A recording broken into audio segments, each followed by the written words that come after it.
Hello, my name is Robert Kuznicki, and my presentation I'll be sharing with you is on how to cook pierogies.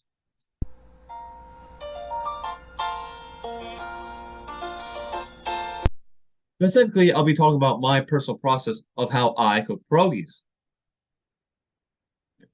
Throughout this presentation, I'll be going over the history of pierogies, my process of how I cook pierogies, and then I'll finish off with a summary explaining of what I've talked about, and finish off again with a closing.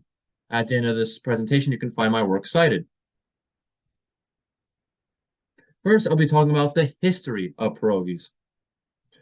Now, for those who may not know what a pierogi is a semicircular filled dumpling made from unleavened dough and stuffed with various fillings, such as potato and cheese and sauerkraut being the two most popular ones out there. According to the pierogi history, and I quote, pierogi is actually the plural form of the word pierog, a generic term for filled dumplings, end quote. Now, the origins of the pierogi are highly debated, with them being linked to dumplings, which first originated in China and were first introduced to Europe by the Romans. Now, the pierogi itself has claim to a bunch of European nations of them creating the pierogi as we know today. However, according to the pierogi history, and I quote, first appeared in Polish cookbooks in the late 17th century, end quote. Now, to talk about how the pierogi itself rose and was created, there were two conflicting stories. The first was, and I quote, Tartars brought the recipe from the former Russian Empire, end quote. The other claim is that they, and I quote, brought to Poland by Saint Hyacinth from Kievan Rus, end quote. Kievan Rus, for those who may not know, is modern-day Ukraine. Furthermore, Saint Hyacinth is the patron saint of the pierogies. For those who may not know what a patron saint is, a patron saint is a saint who is tied and linked to various objects, people, ideas, and animals. For example, Santa Claus is who got his inspiration from Saint Nicholas, is a patron saint of children and sailors, if you may not know. Now, Saint Hyacinth also has two conflicting stories of how he brought pierogies to Poland. The first goes in 1238.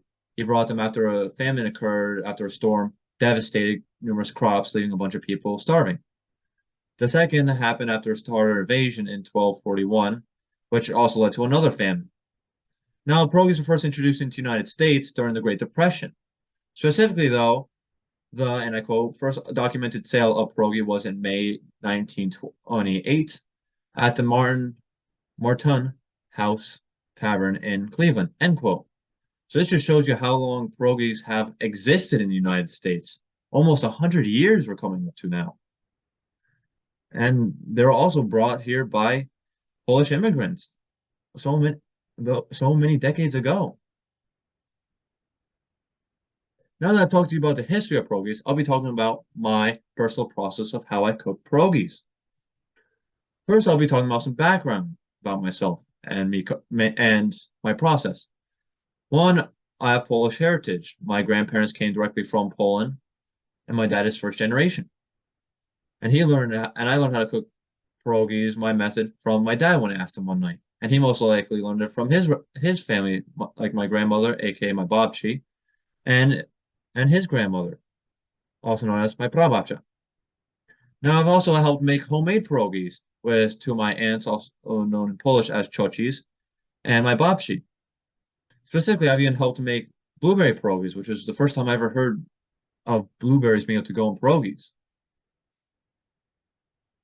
Now, these are the typical ingredients that I use when I make and cook pierogies.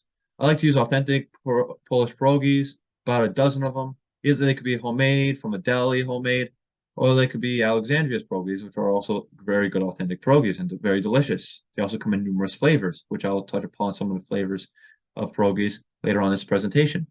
I also use about a half to one onion when I cook pierogies. I typically use yellow onions because they're cheaper, but you can also use Vidalia onions if you're feeling really snazzy. And they also add more sweeter taste to it. I also use tubbed butter. Preferably, I like to use whipped butter, but I've also used Land O'Lakes butter. You can see the image on the screen below in the past. And now we'll get into my process of how I cook pierogies. First, I bring a pot of water to a boil. I also add a little amount of salt to help make the water boil faster. Then I peel and finally chop 1 to 1.5 onions. I also use this mincing thing that you can see in the image there to help more finely chop the onion. I then, once the water is at a boil at this point, I then add the pierogies into it and wait till they start rising to the surface of the water. While that happens, I then start frying the onions. I also add one heaping amount of butter, which is basically a big spoon. Just go in there with the butter and take a big dollop and plop it right into the frying pan. I also like to cook it to about where they look starting to brown to where they're a bit brown. It's basically your personal preference and how I feel during the day when I'm making them. To continue my process of how I cook pierogies, once most of the pierogies have floated to the top of the surface of the water, forgive me, and have been doing that for about a couple of minutes, you then drain the pierogies and then add them to the frying pan of onions. I then add another a heaping spoon of butter into the pierogies and onions. I then stir it around and fry until they're lightly brown. You also want to continuously stir it around so this way they cook evenly. You also want to flip the pierogies over with a spoon or a spatula or fork, whatever utensil you were using, so this way they can brown on each side evenly. And then once I'm done, I put them on a plate and serve, typically with some kibasi, which could be fried or straight from the deli, and a Polish kosher pickle. Now, I've mentioned some of the flavors of pierogi, specifically the two most popular ones being potato and cheese and sauerkraut, but there's also numerous types of pierogies out there, like any type of food. Like I mentioned blueberries in this presentation. I've also mentioned that it could also be meat, like to the pierogi's cousin, the ravioli, also has numerous types of flavors. And dumplings themselves have numerous types of flavorings and fillings in them. Personally, I've tried the sauerkraut, potato, and bacon one by Alexandria's, and that's really good as well. So you can even combine some of them together. In summation, I have talked about the history of pierogies, my background on how I learned to cook pierogies, and my personal process of how I cook pierogies myself. And I've even touched upon some of the flavors of pierogies out there. Thank you for watching this presentation, and I hope you enjoyed and learned some valuable information here. And that's all, folks.